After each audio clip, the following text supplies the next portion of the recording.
vino el primer rey de Israel. Y probablemente hay algunos escritos que dicen que Saúl se llamó así por homenaje al primer rey que tuvo Israel, que era Saúl. Él tenía en qué confiarse. Hebreo de hebreos, en cuanto a la ley, fariseo, en cuanto a celo, perseguidor de iglesia, en cuanto a la justicia que es la ley, irreprensible. Pablo era un hombre que hablaba todos los idiomas que habían en esa época, ¿verdad? Celoso, guardador de la ley, hebreo de hebreos, de la tribu de Benjamín. Él tenía de qué enorgullecerse. Pero sin embargo, ¿qué dice? Pero cuántas cosas eran para mi ganancia, las he estimado por pérdida por amor de Cristo. Y ciertamente aún estimo todas las cosas como pérdida por la excelencia del conocimiento de Cristo Jesús, mi Señor, por amor del cual lo he perdido todo y lo tengo por basura para ganar a Cristo. Y ser hallado en Él, no teniendo mi justicia propia, que es por la ley, sino la que es por la fe de Cristo, la justicia que es de Dios por la fe. Ahí tenemos un ejemplo claro de que la prosperidad y los conocimientos no nos sirven de nada si perdemos la humildad, ¿verdad? Son enemigos que tenemos dentro también, y que muchas veces provocan que miembros recién llegados se sientan mal. De hecho, aquí sabemos que de nuestra iglesia se han ido yendo personas, precisamente, fíjense, por situaciones de ese tipo. Recuerdo por lo menos 4, ¿no es cierto?, que se han ido por esos motivos, porque se han sentido mal, porque han sido ofendidos. Son cosas que tenemos que mejorar y que tenemos que ir entregándole al Señor cada día para que nos transforme realmente y no seguir confiando en nosotros mismos. Ahora, sin embargo, hermanos, sea cual sea el rango de nuestra vida espiritual, sea cual sea la madurez espiritual nuestra, los peligros son los mismos, los enemigos son los mismos, ¿verdad? Les pido que vayamos a la lectura que se leyó hace poco aquí, Juan capítulo 15, volvamos a Juan 15, hermanos, 15 del 1 al 5.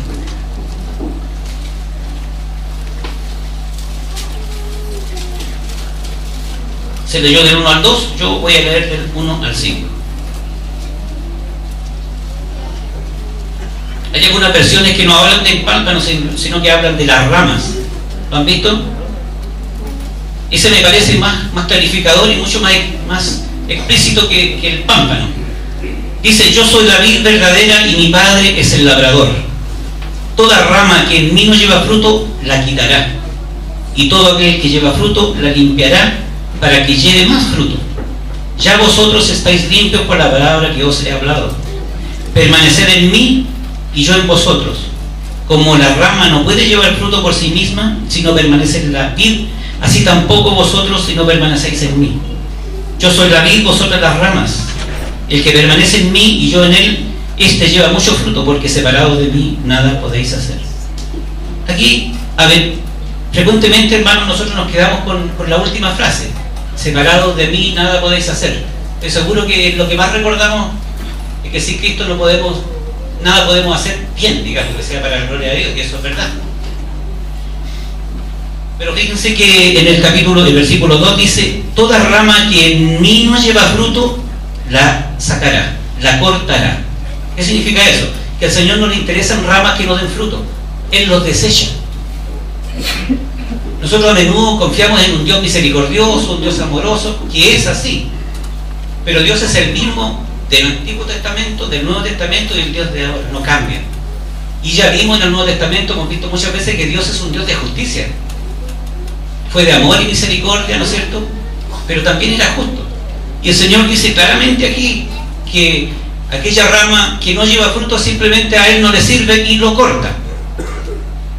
Parece una cosa increíble, pero nuestra salvación, la certeza de la vida eterna, hermanos, ¿de qué depende? De la comunión con Dios, de dar frutos.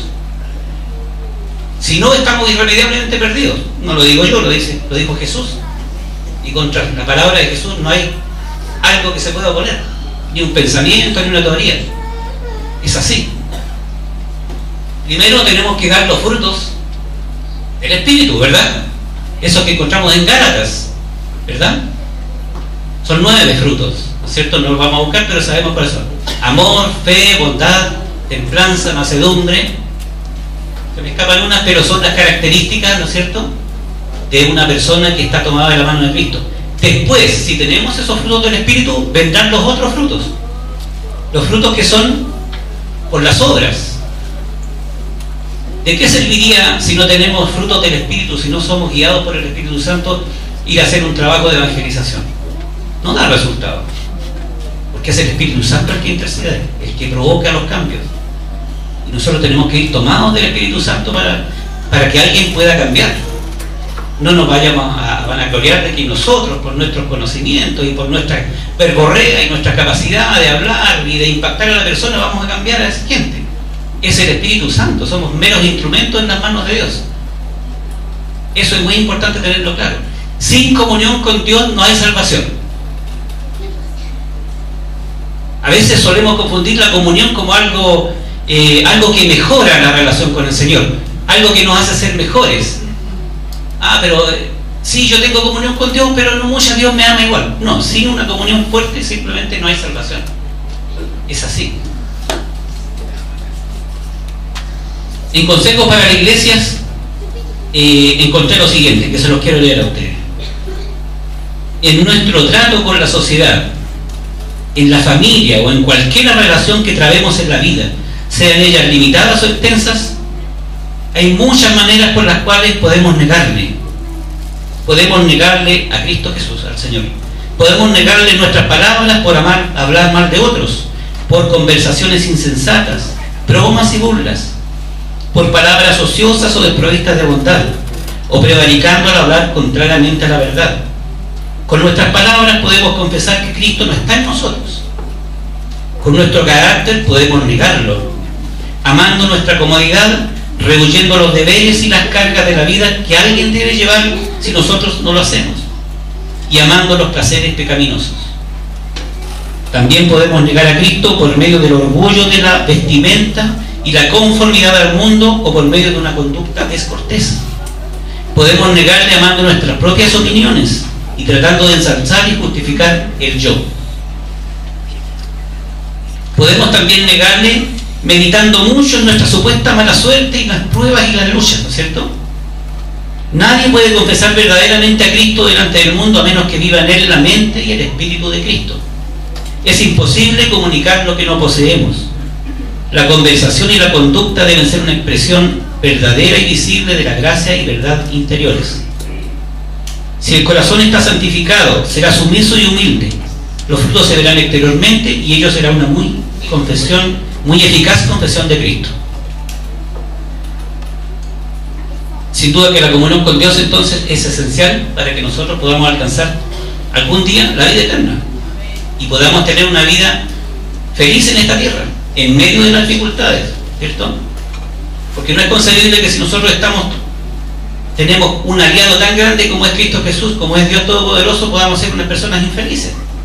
Podremos tener dificultades, pesares, pero vivir amargados todo el día, todos los días, es que algo no funciona bien, es que la comunión con Dios no está completa. Eso es lo que tenemos que hacer. Yo quisiera ahora decirle lo siguiente: no nos quedemos en las luchas.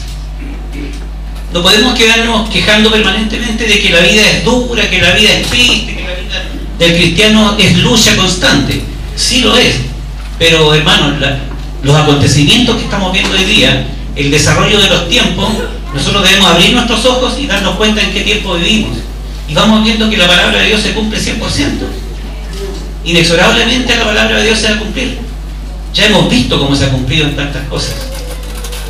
Alguien dirá, bueno, las guerras siempre han existido, los terremotos siempre han existido, los homosexuales y el lesbianismo siempre han existido.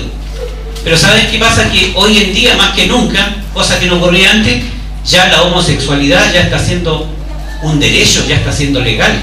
Existía antes, pero hoy no, es un derecho legal.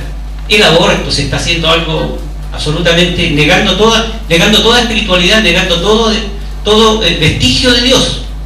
El ser humano no quiere saber nada de Dios. El otro día veía una entrevista a un doctor en filosofía de las ciencias, un filósofo. Él le preguntaba, el entrevistador le preguntó: ¿tú crees en Dios? Mira, le dijo: creo en muchos dioses. Creo en los ovnis, creo, él la comentaba ahí de que habían ya en Estados Unidos y Rusia hay seres extraterrestres que están capturados, que están vivos. Él hablaba de que la mitad de los ovnis que se ven en la Tierra son ovnis y que son fabricados en la Tierra, etc. Se desvió por un montón de cosas, pero negó que pudiera existir una divinidad. Eso es lo que se enseña a niveles intelectuales cuando los filósofos no conocen la palabra de Dios, porque simplemente el orgullo no les permite llegar a ese nivel de humillarse delante de un Dios todopoderoso. Son ellos, ahí está el ego floreciendo fuertemente. Entonces, hermanos, no nos quedemos en la lucha y miremos el mundo en que estamos viviendo. No nos quedemos en eso. Las señales son muy fuertes, son muy potentes, y debemos nosotros, junto con tener la comunión con Dios, lectura de la Biblia, ¿no es cierto?, la oración y la meditación. Yo creo que la meditación es muy, muy importante, hermanos. Nosotros somos administradores de nuestra vida. Tal vez aquí probablemente la gran mayoría no ha estudiado administración, pero somos administradores de nuestra vida y debiéramos saber administrar nuestra vida, especialmente lo que toca la vida espiritual. Nosotros debemos ser, la administración tiene si las podemos dividir en 4 áreas. Uno es planificar, organizar, dirigir y controlar. 4 grandes áreas de la administración en general. Nosotros en nuestro ámbito espiritual debemos ser capaces de planificar qué queremos, a dónde queremos llegar. ¿Realmente queremos llegar a estar con Cristo algún día? Debemos ser capaces de organizarnos. Para ello, ¿qué tengo que hacer? ¿Cómo lo hago? ¿Voy a pertenecer a una iglesia o no voy a pertenecer? ¿Voy a ir a la iglesia o busco a mi manera? Organizar nuestra vida. Dirigir también, tomar decisiones. Que no nos venza el mundo con sus invitaciones, con sus tentaciones. Dirigir nuestra vida. Y el control tenemos que hacerlo cada día, hermanos. Ojalá cada noche. Tiene relación con lo que decía adelante. ¿Qué hicimos hoy día? ¿Qué hice yo hoy día en la administración de mi vida espiritual? Pablo sin duda se sintió muy contento el día de ayer porque cambió los vidrios. Él hizo algo por Cristo. Eso es una cosa que deberíamos hacer nosotros. ¿Cómo administramos nuestra vida? Y miremos el mundo y veamos que las señales de los tiempos son cada vez más potentes. Ya sabemos lo que está pasando, ¿no es cierto?, con la iglesia evangélica en Estados Unidos, cómo se juntó el Papa Francisco con los representantes de las iglesias pentecostales y después de un discurso separó toda la iglesia, todos los representantes de las iglesias pentecostales, y yo lo vi en el video, no sé si ustedes lo han visto, levantando los brazos: alabado sea Francisco, bendito sea Francisco. Evangélicos. Así es como se están cumpliendo las profecías, se está cumpliendo la palabra de Dios. La religión del mundo va a gobernar junto con las potencias. Y ahora, hermanos, quisiera algo un poco distinto, pero si ustedes me permiten, quisiera mostrarles 2 imágenes y comentar un poquito sobre eso. A ver si, Andy, podemos ver la primera, la que dice foto. Hermanos, tenemos ahí, así que si pueden pasar allá para que vean. Lamentablemente no se ve muy nítido, pero no puedo pausarlo. Ahí se aprecia un poco mejor. La esa.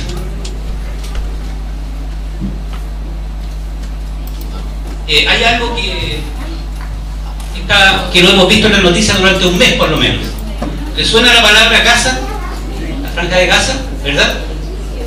Es terrible lo que está pasando ahí, y resulta curioso, hermanos, que fíjense que cuando hablemos de 3000 años atrás, la conquista de Canaán fue 1240 años antes de Cristo. Cuando el pueblo de Dios, ahí tenemos Filistea, fíjense, y ahí dice, aunque no lo alcancen a ver, dice Gaza. Ahí estaba la ciudad de Gaza. Ahí está esta fotografía, esta es una foto tomada de una Biblia, alcanzan a verse ahí las letras de la página siguiente. Una Biblia muy buena, una Biblia enciclopédica que le compré a la hermana Magdalena hace un tiempo atrás, pero que es muy, muy valiosa, muy buena. Ahí tenemos a Israel, ahí tenemos a Judá, cuando ya el reino de Israel se había dividido, ¿no es cierto? Cuando las guerras civiles entre los propios hermanos habían terminado por fundar 2 naciones, Israel, Judá. Judá en el sur, capital Jerusalén. Israel en el norte, capital Samaria. Y ahí tenemos a Gaza, hermanos. Gaza es una ciudad que está presente en la Biblia, en muchas partes. Yo quisiera leerle a ustedes, dejemos ahí la imagen, pero quisiera leer, fíjense, cuando Moisés distribuyó las tierras a las tribus de Judá. Todo esto está en el libro de Josué y Jueces, para que ustedes después lo estudien, ¿no es cierto? Cuando Moisés distribuyó las tierras a las tribus, una de las ciudades que le entregó a Judá fue Gaza, junto con muchas otras.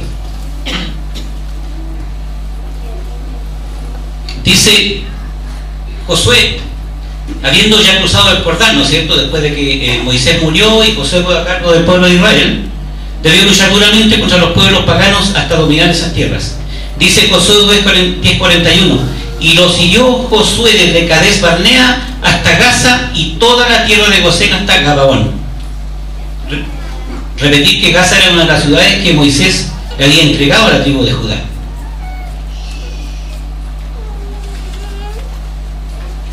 En Jueces 1, 17-18, dice, y fue Judá con su hermano Simeón y derrotaron al cananeo que habitaba en Sefat y la azotaron y pusieron por nombre a la ciudad Orma.